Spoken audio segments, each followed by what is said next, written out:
Hi చిన్నారి పాపలందరూ రండి. మీరు రోజు ఈ టైంకి చక్కగా రావాలి. వస్తే మీకు రోజు ఒక కొత్త కథ చెప్తుంటాను. అయితే ఇప్పుడు నేను చెప్పే కథ ఏమిటంటే, ఒక అడవిలో ఒక లేడీ, కాకి, ఎలుక, తాబేలు వీళ్ళు మిత్రులు, అంటే స్నేహితులు. అయితే అది ఎట్లా అంటే, ఇది పంచతంత్రంలోని మిత్రలాభం కథలు నేను చెప్తున్నా ఇప్పుడు. అయితే ఈ కథలు ఎట్లా అంటే, ఒక రాజుగారి మంచి రాజు, చాలా ధైర్యశాలి, మంచి రాజు ఆయన. అయితే ఆయనకు మాత్రం కొడుకులు ముగ్గురు బుద్ధిమాంద్యంతో ఉన్నారు, ముగ్గురు కొడుకులు కూడా. అయితే ఆ రాజు ఒక పండితుడిని పిలిచి, విష్ణు శర్మ అనే పండితుని పిలిచి, నా ముగ్గురు కొడుకులు ఇలా బుద్ధిమాంద్యంతో ఉన్నారు, నేను రాజును కదా, ముందర రాజ్యము పట్టాభిషేకం చేయాలంటే నా కొడుకులు చాలా శౌర్యవంతులై ఉండాలి, వాళ్ళకు అది బుద్ధి చాంచల్యంతో ఉన్నారు, వాళ్ళు మంచి తెలివికి రావాలి, ఒక 6 నెలల లోపటిని నా పిల్లలను తెలివి వారిని చేయాలి, వాళ్ళకు రాజనీతి, యుద్ధ విద్యలు, లోక జ్ఞానము అన్నీ నేర్పించాలి నువ్వు అని అడుగుతాడు రాజు కదా. ఆ పండితుడు భయపడి, సరే 6 నెలల లోపల మీ పిల్లల ముగ్గురిని నేను మంచి తెలివిగల వాళ్ళని తయారు చేస్తానని చెప్పి ఇంటికి పోయినాక ఆలోచన చేస్తాడు. ఎలా చేయాలి, ఎక్కువ రోజులు టైం లేదు, 6 నెలలే ఉంది కదా, 6 నెలల్లో నేను ఏం చేయగలనని చెప్పి, 6 నెలల గల నేను ఏం చేయలేనులే అనుకొని ఇంటికి పోయినాక ఆలోచన చేసుకొని ఏం చేస్తాడంటే, నేను రాజుకు మాట ఇచ్చాను, మాట తప్పకూడదు కదా, ఎలా చేయాలి అని చెప్పి ఆలోచించుకొని ఆయనకు ఒక మంచి ఆలోచన వస్తుంది. అదేమిటంటే, ప్రతి ప్రాణికి ఒక గుణం ఉంటుంది, ప్రతి జంతువుకు ప్రతి మనిషికి ఒక రకమైన గుణం ఉంటుంది. అయితే ఆ గుణాలను బట్టి మనుషులపైన పెట్టకుండా తను ఒక జంతువులకు ఉన్న బుద్ధితోటి కొన్ని కథలు అల్లి ఆ రాజకుమారులకు రోజు కథలు చెప్పి వాళ్ళకు మంచి చెడులు అన్నీ వాళ్ళు మంచిగా నేర్చుకునేలా చేశాడు ఆ పండితుడు. ఆయన పేరు విష్ణు శర్మ. అయితే అలాగే దాంట్లో ఉందే ఇదే ఒక కథ, ఇప్పుడు నేను చెప్పే కథ. అదేమిటంటే మిత్రలాభంలో ఉంది.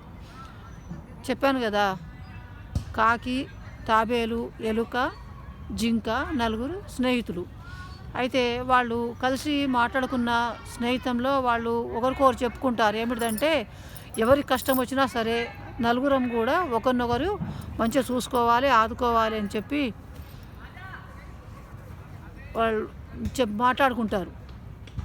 మాట్లాడుకుంటే సరే అని అందరూ ఒప్పుకుంటారు. ఒప్పుకున్న తర్వాత ఆ రోజు నుంచి నలుగురు కూడా మంచిగా స్నేహంగా ఉంటారు. అయితే అప్పుడు ఏమవుతుందంటే, ఒకనాడు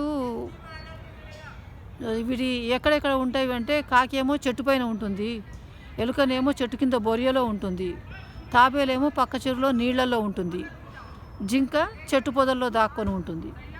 అయితే రోజు అందరు అన్నీ కలిసి ఉండడము, మళ్ళీ ఎవరి వరకు వాళ్ళకి వెళ్ళిపోవడము రోజుగా నడుస్తుంది. అయితే ఒకనాడు అన్నీ మాట్లాడుకుంటూ కూర్చున్న టైంలో వీళ్ళను ఒక బోయవాడు చూశాడు. బోయవాడిని ఈ జంతువులు కూడా చూసిన తర్వాత అవి ఏం చేసినాయంటే, అమ్మో బోయవాడు వచ్చేసాడు, మనం ఎవరినో పట్టుకపోతాడు వాడు అని చెప్పి జాగ్రత్త పడి కాకి చెట్టుపైకి ఎగిరిపోయింది, తాబేలు నీళ్ళల్లోకి వెళ్ళిపోయింది, ఆ తర్వాత ఎలుక తన బొరియలోకి వెళ్ళిపోయింది, జింక మాత్రం పరిగెత్తి బోయవాడు కూడా దాంతోపాటు పరిగెత్తి వల విసిరి జింకను పట్టేసుకున్న తర్వాత ఈ మిగతా ముగ్గురు మిత్రులు చాలా బాధతో ఉంటాయి, మన స్నేహితుడిని బోయవాడు పట్టుకపోతున్నాడే అని. అయితే బోయవాడు పోతుంటే వాడి వెనకాలే మెల్లగా నడుస్తూ ఈ కాకి, ఎలుక వెనుక ఉంటవి.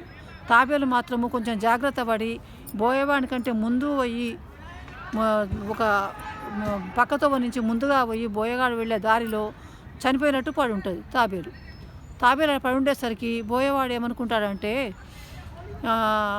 నేను జింకనైతే వలలో పట్టి పెట్టుకున్నాను కనుక జింక ఎక్కడ పరిగెట్టదు, నేను తాబేలుని కూడా తీసుకొని ఒక తాడు పెట్టి దాన్ని కట్టేసి నేను తెచ్చుకున్న బాణానికి ఒక పక్క కట్టేసుకొని ఇంటికి తీసుకెళ్తాను తాబేలును.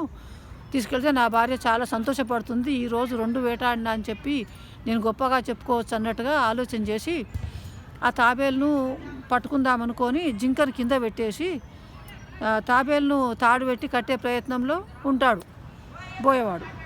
ఉండేసరికి పైనుంచి కాకి, పక్క నుంచి వెలుక వచ్చి ఆ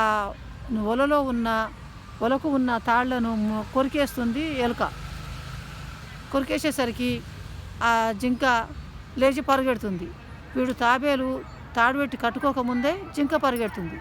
అయితే పోయో జింక తప్పిపోయిందే అని చెప్పి వాడు బాధపడుతూ అది మళ్ళీ ఇంకా దొరకదనుకొని ఇక తాబేలైనా దొరికింది కదా దీన్ని తీసుకుందాంలే అనుకొని జింక పక్కకు చూస్తుండగానే ఈ లోపట చక్కగా లేచి తాబేలు కూడా నీళ్ళలోకి వెళ్ళిపోయేసరికి అప్పుడు బోయేవానికి చాలా బాధేస్తుంది. అటు జింక వెళ్ళిపోయింది, ఇటు తాబేలు వెళ్ళిపోయింది, నాకు ఇంకా ఏది లేదు కదా అనుకొని బాధపడుతూ ఇంటికి పోయి నా భార్యతోటి ఏం చెప్పాలి అని చెప్పి ఆలోచిస్తూ ఇంటికి వెళ్తాడు. అయితే అక్కడ ఏమిటంటే ఇప్పుడు మిత్రులు అని ఒకరికొకరు సహాయం అనుకున్నందుకు అందరూ మాట మీద ఉండి అటు జింకను ఇటు తాబేలును రెండింటిని రక్షించుకోగలిగాయి. వాటి ప్రాణం కాపాడుకున్నాయి కనుక ఇది మిత్రలాభం అంటే స్నేహితులు ఉంటే స్నేహితులతోటి అందరూ కలిసి మంచిగా ఉంటే ఇలాంటి లాభాలు లభిస్తాయి. ఇది కథలో నీతి.